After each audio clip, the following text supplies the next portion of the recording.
Hey folks, Dave here, and I like knives. Here to talk to you today about the Kershaw Blur. This is a knife with a blade that is a little bit less than 3.5 inches, a handle that is 4.5 inches, a blade thickness of 0.12 inches, and a weight of 4 ounces. And this is how it compares. Here on bottom, the Rat 2, the Rat 1 up top. So you can see that the Blur has a little bit bigger blade and a lot smaller handle. Next to the Endura and Delica, so that you can see that as far as sharpened blade length goes, it is pretty well in line with the Endura. Endura is just a little bit longer because of that bit there.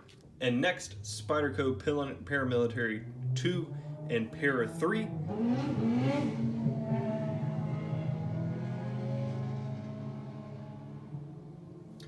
That was a motorcycle gang passing by my window. So you can see once again the sharpened blade length is almost the same, with the Para 2 having incredibly much more handle width. And lastly, the Griptilians 1 and the full-size grip and the mini grip. So it looks like the Griptilian and the Blur came out of the same factory as far as dimensions go. Same size blade, same size handle. This is an interesting knife to look into because it has been such a cash cow for Kershaw. Similar to how Spyderco puts out 1,000 different variants of the Delica, so too has Kershaw done with this over the years, which is one of the things that adds into the gold, but there will still be garbage for us to talk about. But speaking specifically on the variety, I happen to have a fistful of Blurs. Up top is the Tiger Stripe because, well, you gotta have the Tiger Stripe. And the bottom two being the regular version, one with not the regular version, one with S30, one with M4, this one being a recent sprint run that I believe is now out of production. How very Spyderco of them. But that variety is a legitimate boon for the Kershaw Blur. Do you want Tanto or drop point? You can do it. Do you want, I believe this is more of a stone wash, do you want silver looking or do you want coated? You can get that. Do you want Tiger Stripe? You can get that. Do you want serrated or plain? You can get that. Handle colors, you can get that. Zombie green even, you can do it. Over the years there have been special runs. I remember there was I believe the blade was in D2, but it was blue handles with silver inlay, I believe. I'm not sure what it was. But they've experimented so much, carbon fiber inlays maybe. They've experimented so much with different versions of this that it's legitimately incredible. One even with an LMAX blade and, rest well, sweet, sweet prince, a coyote handle. But beautiful knives, and they come in every variety under the sun. I'm not aware of any left-handed ones, which, you know, it's not left-handed pocket clip either. We'll talk about that. But other than those two things, pretty well good variety. And because they are Kershaw SpeedSafe assisted, you know you're getting good action. It is assisted, so I'm just going to barely touch it right there, and it fires. So you can see the blade triggers right about there. It means that there's a little spring that's tucked down in here that will try to keep the blade open, or try to help it open rather. So what that means is that it's very reliable. Whenever you touch that thumb stud, it opens. Speaking to the SpeedSafe, well, you can see right back there, Ken Onion Designed. That's the fella that invented SpeedSafe, and I believe more or less single-handedly invented assisted knives as they stand in the market today. I'm not clear on the hand that he had with that. He had a big hand. I'm not sure how big the hand was.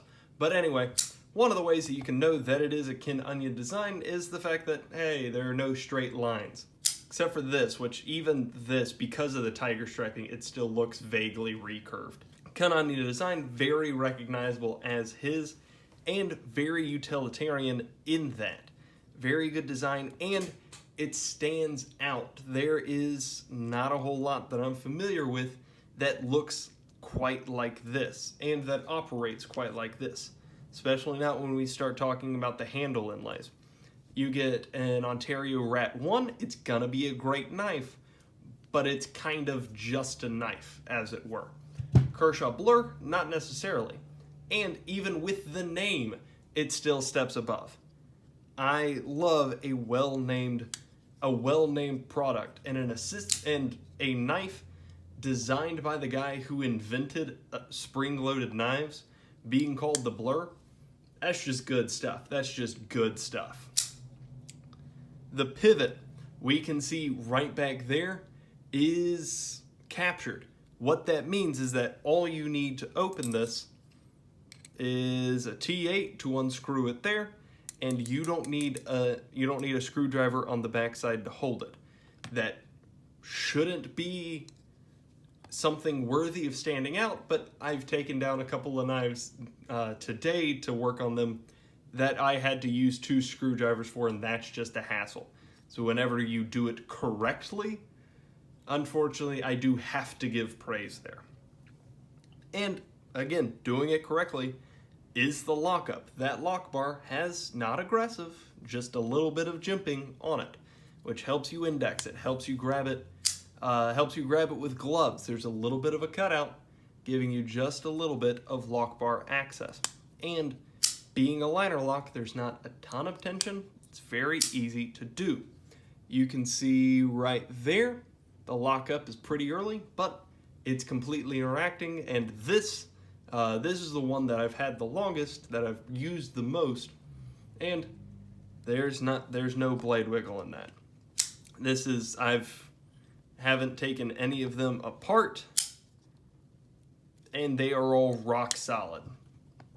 Absolutely all rock solid. Probably the best thing about this, though, is the ergonomics. It's a really cool blade, it's a really cool whatever, but this just feels good in hand in a way that's weird to describe unless you're familiar with kin-onion knives. There's a leak and a chive somewhere scattered around here, and they feel good. Even the chive, which is just like a two-finger knife, just feels right in the hand. And there's something about the no straight lines part of kin-onion's designs that makes it like weirdly hand-shaped because your hand doesn't have any straight lines. I don't know, I'm not great at explaining this kind of stuff. With the pocket clip, and we're going to come back to that, but with the pocket clip being as low as it is, we're gonna come back to that. It doesn't really interfere with your grip. With the traction, we're gonna come back to that. It gives you a good full grip. This is not coming out of your hand. If you're wearing gloves, this glues into you. It interacts with the surface, with the leather surface of your gloves or whatever. It's very, very comfortable as well as very grippy.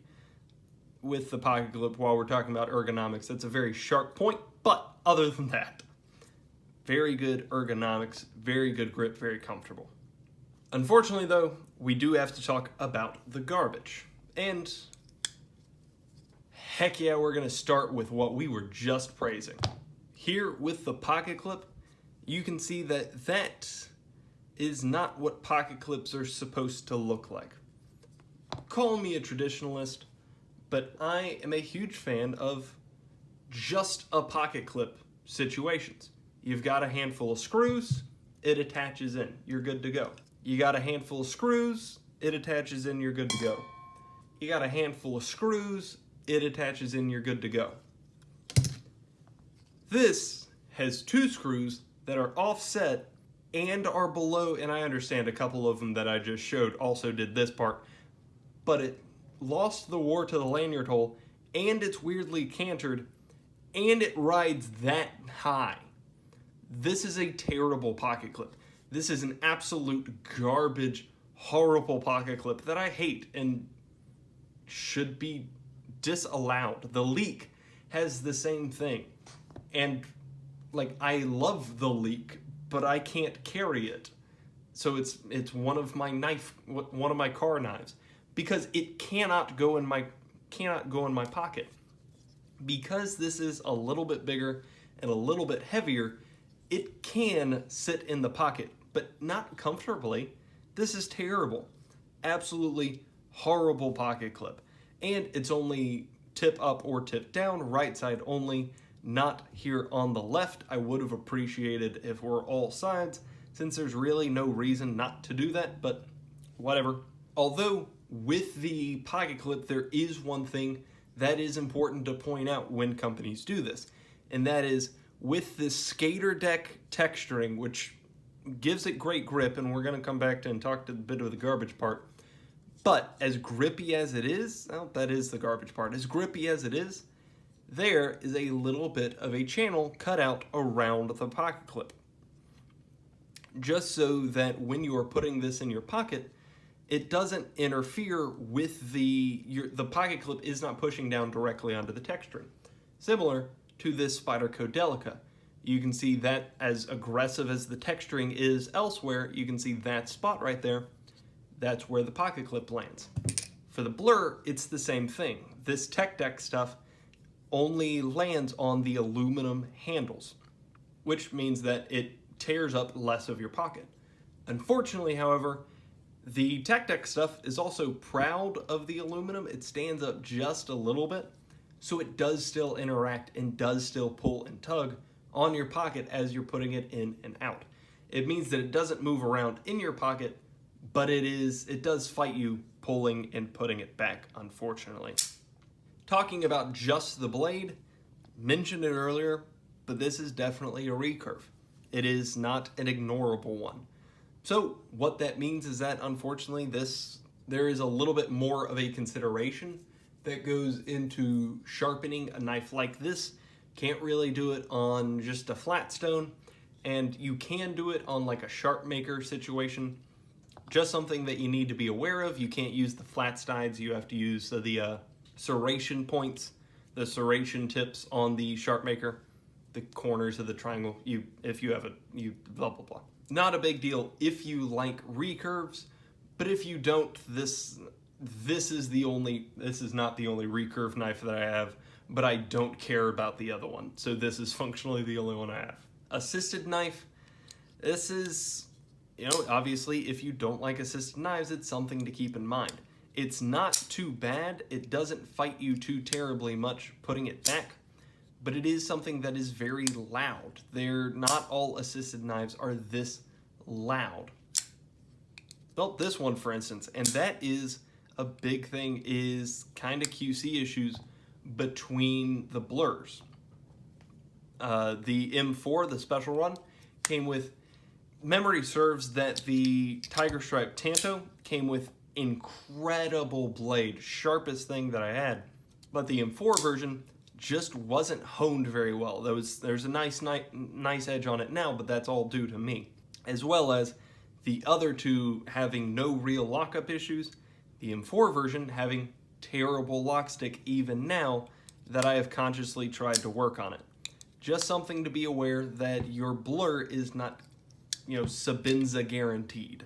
And one of the things that makes it more, not necessarily more difficult to work on, but something that you need to keep in mind for long-term maintenance, is that the screws go all the way through. Now, these are T6, which is its own hassle. That's a T8, that's a T6, those are T6. Just make them all T8.